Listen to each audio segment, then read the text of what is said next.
Hello everyone, this is Sayeda Manal Shahid and I'm here to present ANZ's a business report on ANZ Bank's approach to sustainability. It's a part of my final assessment, so let's begin. Today I'll be presenting an analysis of the sustainability strategy of Australia and New Zealand Banking Group Limited, commonly known as ANZ. We will be exploring how the bank addresses the three pillars of sustainability: economic, social, and environmental, and reviewing the effectiveness of its current practices based on recent reports and data. ANZ is one of the largest banking institutions in the Southern Hemisphere. It's headquartered in Melbourne and operating in over 30 countries. In recent years, the pressure on the financial institutions to act responsibly has intensified. Sustainability is no longer optional, it's strategic. My analysis is based on ANZ's 2024 annual report, ESG supplement, climate-related disclosures, and relevant academic sources. This presentation will look at how ANZ has embedded sustainability into its business strategy and where it stands today. So moving on, first things first, let's talk about economic sustainability. Even with an 8% drop in profit in fiscal year 2024, ANZ remains financially strong, holding a solid 12.2 capital ratio and a 9.7% return on equity, proof that the bank is well capitalized and stable. Those of you who do not know, CET1 capital ratio stands for Common Equity Tier 1 capital ratio. It's a key measure used by banks and regulators to assess financial strength and stability. In simple terms, it tells you how much core capital a bank has compared to its risk-weighted assets. The higher the ratio, the more financially secure the bank is. So, moving on, they have invested 2.5 billion over 5 years into digital transformation, including the launch of ANZ Plus, designed to boost customer experience and efficiency. On the sustainability front, ANZ committed 50 billion in funding by 2025 and 2024. They would be already delivered 39 billion for projects like green housing, clean energy, and inclusive banking. They also back small and medium-sized enterprises, especially those with sustainable models, hoping to grow local economies. Overall, ANZ's financial strategies are grounded in ethical, responsible banking, aligned with ESG goals and the UNEP Financial Initiative. So now let's talk about social sustainability. The good news is ANZ isn't just focused on profits, they genuinely care about people and communities. In 2023, they helped over 85,000 people to improve their financial skills through programs like Money Minded and Saver Plus, with a strong focus on supporting women, Indigenous Australians, and people with disabilities. When it comes to inclusion, they're walking the talk. 33% of leadership roles are held by women, which is amazing, and there's a strong support for LGBTQ plus staff and First Nations employment. Not just that, they also invest in their people, offering mental health support, flexible work options, and building a safe, respectful workplace. And guess what? ANZ's impact goes beyond the office too. Their team volunteered over 54,000 hours and they contributed more than 139 million to communities through donations, grants, and partnership. That's impressive. And when disasters strike, like floods or bushfires, they step in with tailored financial support to help customers recover.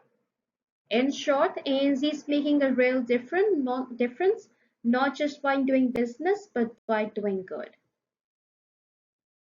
Next, we will explore environmental sustainability, last but not the least. Very, very important. ANZ Bank is serious about sustainability with a clear goal of reaching net zero emissions by 2050, not just in their own operations, but also across businesses they finance. They are actively managing climate risk, especially in high emission sectors like energy and manufacturing, and working closely with customers to help them transition to low carbon models. Building on that, since 2015, ANZ has cut its direct emissions by 43% thanks to energy efficient buildings, digital processes, and responsible sourcing. And one of the most striking things is they're also investing in clean energy, like the Morawara wind farm in Victoria, and have committed 50 billion to green finance supporting clean tech, sustainable housing, and climate resilient infrastructure. Adding to that, in 2024, they earned an AA ESG rating from MSCI, showing strong leadership in sustainability. All in all, ANZ is using its influence to drive positive change and help build a more sustainable future for us and for the generations coming. So, our discussion on economic, environmental, and social sustainability naturally takes us to analysis and evaluation. ANZ is taking a holistic approach to sustainability, focusing not just on financial growth, but also on making a positive impact socially and environmentally. Let's start with digital innovation. In a fast-changing world, staying competitive is key. ANZ is doing this by constantly enhancing efficiency and customer experience through digital tools and platforms. This not only improves day-to-day banking, but also sets the foundation for smarter future-ready operations. Shifting to the social aspect, ANZ is committed to creating value in the communities it serves. One great example is their Money Minded program, which helps people build financial literacy and confidence.